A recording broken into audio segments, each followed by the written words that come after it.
আরে চল চল চল। বুঝলে বাবা, সামনের রাস্তায় একটুখানি ভাঙ্গা আছে, তাই বেশি জাকি লাগছে।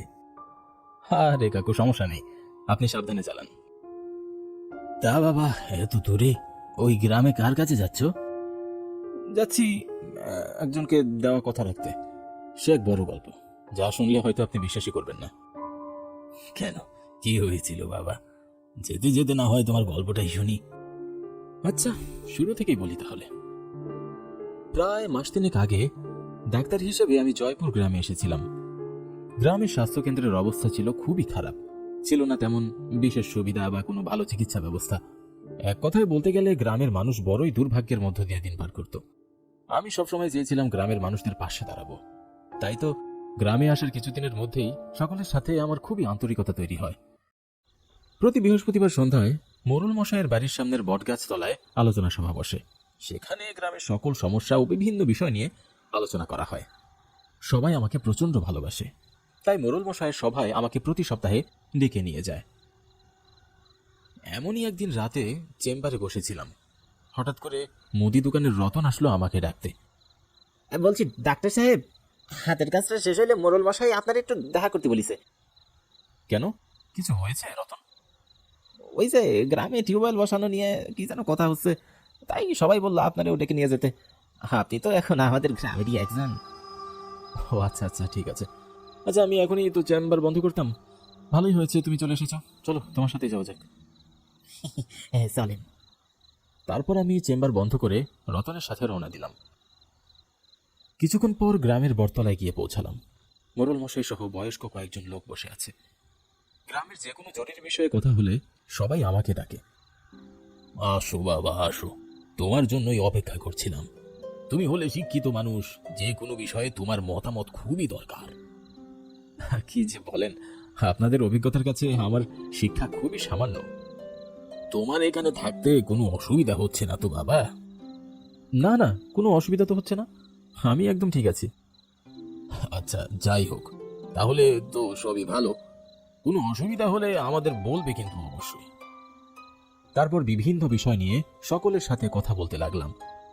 কথা বলতে বলতে বেশ অনেকটা সময় পার হয়ে গেল। এদিকে ভালোই রাত হয়েছে, তাই আজকের মতো সবার আলোচনা এখানেই শেষ হলো। ডাক্তার সাহেব চলেন, তাইলে আপনার বাড়ি পর্যন্ত আগাইয়া দিয়ে আসি। আরে না না পাগল, শুধু শুধু এত কষ্ট করে এখন আবার অত দূরে যাবে নাকি? হ্যাঁ হ্যাঁ রতন, তুমি একটু গিয়ে ওকে এগিয়ে দিয়ে আসো। আচ্ছা আচ্ছা, ঠিক আছে, চলো তাহলে। বুঝলেন ডাক্তার সাহেব, আপনার প্রশংসা এখন আশেপাশে সব গ্রামের মানুষ করতেছে। দূর দূর থেকে রোগী আসতেছে ডাক্তার দেখাতে। আপনার মতো ভালো ডাক্তার পাওয়াটা তো আমাদের সৌভাগ্য। কি যে বলো না, আমি খুবই সাধারণ একজন ডাক্তার, সবই তোমাদের ভালোবাসা। তবে একটা কথা বলতাম ডাক্তার সাহেব। হ্যাঁ বলো। বলছিলাম, আপনার কাছে তো এখন রাত বিরাতে অনেক দূর থেকে রোগীরা আসে, মাঝে মাঝে আপনাকে সাথে করে নিয়েও যায়। তবে একটা জিনিস একটু খেয়াল রাখবেন। কি খেয়াল রাখবো? রাত বিরাতে যেই আসুক না কেন, ওই যে গুহাটি জঙ্গলের দিকে কখনো ভুলে ওখানে যাবেন না। কেন, কি আছে ওদিকে? পাশের ওই দক্ষিণ গ্রামে গুহাটির জঙ্গল পার হয়ে যেতে হয়, কিন্তু ওদিকের রাস্তা মোটেও ভালো নয়, বড় দোষ আছে ওখানে। ও আচ্ছা, ঠিক আছে, সে না হয় আমি যাব না। তারপর একটু খেয়াল রাখবেন, আপনার কিছু হয়ে গেলে আমরা নিজেদের ক্ষমা করতে পারবো না। তুমি নিশ্চিত থাকো, ওসব নিয়ে ভেবো না। সেদিন রতনের কথাগুলো বেশ অদ্ভুত শোনালেও আমি খুব একটা গুরুত্ব দেইনি, কারণ গ্রামের মানুষ কুসংস্কারে বেশি বিশ্বাস করে, তাই আমি আর ওসব নিয়ে মাথা ঘামাইনি। যাই হোক, এভাবেই দিনগুলো বেশ ভালোই কাটছিল। তবে একদিন সন্ধ্যার পর স্বাস্থ্যকেন্দ্রে বসেছিলাম। এ সময়ে তেমন রোগী আসে না, চারিদিকে নিস্তব্ধ হয়ে আছে। আমি বসে বই পড়ছিলাম, ভাবছি কিছুক্ষণ বই পড়ে তারপর বাড়ি ফিরে যাব। খোলা দরজা দিয়ে রাতের ফুরফুরে ঠান্ডা বাতাস ঘরে ঢুকছে। বই পড়ায় এতটাই মনোযোগী হয়েছিলাম যে আশেপাশের কোনো দিকেই খেয়াল ছিল না। আসতে পারি ডাক্তার সাহেব? কে কে? দরজার দিকে তাকাতেই দেখলাম আপাত মস্তক সাদা চাদরে মোড়ানো একজন লোক দরজার কাছে দাঁড়িয়ে আছে।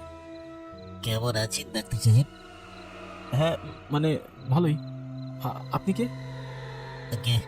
আমি নয়াগড় গ্রামে থাকি, বড্ড বিপদে পড়ে এখানে এসেছি। আমার বউ খুবই অসুস্থ, বিছানা থেকে উঠতেই পারছে না।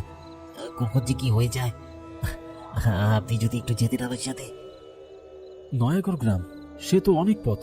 এত দূরে এই রাতের বেলায় কোনো ভ্যান গাড়িও তো পাবো না। ডাক্তার সাহেব, আপনি না গেলে কি যে হবে। নয়াগড় গ্রামে যেতে হলে তো ওই গুয়াহাটি জঙ্গলের মধ্য দিয়ে যেতে হয়। কি করবো এখন? কি ভাবছেন ডাক্তার সাহেব? আচ্ছা চলুন। আপনাকে অনেক ধন্যবাদ। তারপর আমি ওষুধের ব্যাগটা নিয়ে ওই লোকটির সাথে রওনা দিলাম। চারিদিকে শুনশান নীরবতা। আশেপাশে হাটের দোকানপাট সব বন্ধ হয়ে গেছে। রাস্তাঘাট একেবারেই জনশূন্য। অন্ধকারের মধ্যে আমি টর্চ হাতে নিয়ে আগে আগে চললাম, আর লোকটি আমার পেছন থেকে পথ চিনিয়ে আমাকে নিয়ে যাচ্ছিল। বলছি, এমন অন্ধকারের পথ দিয়ে আলো ছাড়া আপনি আসলেন কি করে? আমাদের চলতে কি আর আলো লাগে সাহেব? মানে? মানে পথঘাট সবই চেনা তো। হ্যাঁ, তা আপনি ঠিকই বলেছেন। অনেক দূরের পথ, তাই দ্রুত পা চালালাম। গ্রামের মেঠো পথ ধরে বিলের পাশে বাঁশঝাড়ের রাস্তা পার করে সোজা পথ চলে গিয়েছে গুয়াহাটির জঙ্গলের মধ্য দিয়ে। না জানি আর কত সময় লাগবে। নির্জন অন্ধকার পথে মনে হচ্ছে আমি একাই চলছি। অচেনা লোকটির পায়ের শব্দ শোনাও যাচ্ছে না, যেন সে শূন্যে ভেসে চলছে। লোকটির কোনো সারা শব্দ অনুভব না করায় আমি মাঝে মাঝে পেছনে ফিরে তাকাচ্ছিলাম। দেখলাম সে নিঃশব্দে আমার পিছু পিছু চলছে। লোকটি কি আসলেই মানুষ না অন্য কিছু? কিছুক্ষণ চলার পর হঠাৎ করে আমার টর্চটা বন্ধ হয়ে যায়। কি হলো? হঠাৎ টর্চটা তো বন্ধ হয়ে গেল। কি করে বন্ধ হলো? কি হলো ডাক্তার সাহেব? টর্চ কি কাজ করছে না? মানে বুঝতে পারছি না। নতুন ব্যাটারি লাগিয়েছিলাম, কিন্তু কি যে হলো। ভয় পাবেন না, এই পথ আমার বহু চেনা। আপনি সোজা চলতে থাকুন, আমি আপনার পিছনে আছি। আচ্ছা ঠিক আছে, কিন্তু বাড়ি কিভাবে ফিরবো সেটাই ভাবছি। ও নিয়ে আপনি ভাববেন না, কাজ শেষ হলে আপনাকে নিরাপদে বাড়ি পৌঁছে দেওয়ার দায়িত্ব আমার। লোকটি খুবই গম্ভীর গলায় কথাগুলো বলল। জানি না কি আছে কপালে।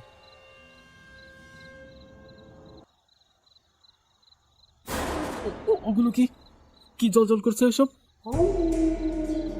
অন্ধকারের মধ্যে জঙ্গলের শিয়ালগুলো তাকিয়ে আছে বোধ হয়, ওদের চোখ জলজল করছে। কিন্তু তাই বলে এমন ভয়ানক ভাবে আমি তো কখনো এমন দেখিনি। অন্ধকারে জঙ্গলে সবই ভয়ানক লাগে, বুঝলেন? আচ্ছা, আর কতক্ষণ লাগবে আপনার বাড়ি পৌঁছাতে? সেই তো আর একটু পথ।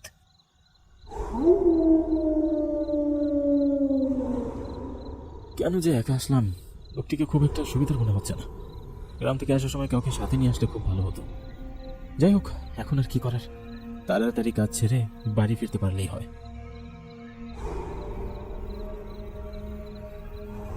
বড় বড় বটগাছ আর বিরাট সব গাছের ঝুড়ি রাস্তার দুপাশ দিয়ে নেমে ঘুটঘুটে অন্ধকার করে রেখেছে। ঘন গাছের মধ্য দিয়ে সরু পথ চলে গিয়েছে, আর এক পাশে লম্বা খাল। টর্চের আলোটাও বন্ধ হয়ে গিয়েছে। কেমন যেন একটা ঝিমঝিম করছে। ভূত প্রেতের ভয় আমার কোনোদিনই ছিল না, তবে অন্ধকার জঙ্গলের সাপকোপের উপদ্রব, হিংস্র প্রাণীর ভয় তো সেটা তো থাকেই। আমি এদিক ওদিক তাকাতে লাগলাম। বলছি, এ জঙ্গলে কোনো সাপকোপের ভয় নেই?